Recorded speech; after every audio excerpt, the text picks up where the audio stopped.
A familiar face in Iowa politics is retiring. Local 5's Carson Reichart spoke to David Yepsen today. On the set of the show he's hosted for 5 years. That's right, David Yepsen has been covering Iowa politics for decades. At almost 71 years old, he thinks it's the right time to retire, and he's proud of the work that he's leaving behind. Yepsen announced in August that he'd be retiring as host of Iowa Press, a popular program discussing politics in Iowa.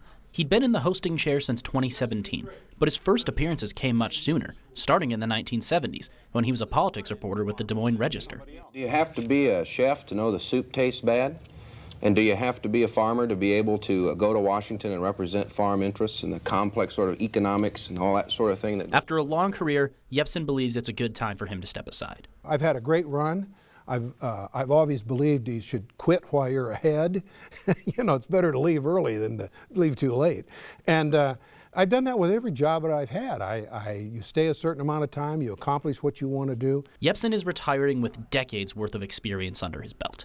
And although there are always little things he wished he could have done better, he's satisfied knowing he helped Iowans make some very important decisions. Biggest contribution that any journalist makes is to make sure that we're covering things that will strengthen our democracy, that people need to know to make good decisions in the voting booth. Iowa PBS announced that Yepsen's successor will be O.K. Henderson, the news director of Iowa Radio, and a frequent partner on Iowa Press.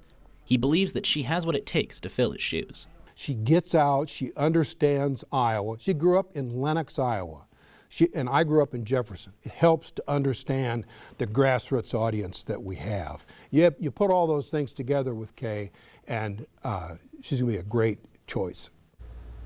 Yepsen's last show as host of Iowa Press airs September 10th. But don't worry, he's not disappearing. Iowa PBS says that he'll still be appearing every so often for political specials and other broadcasts.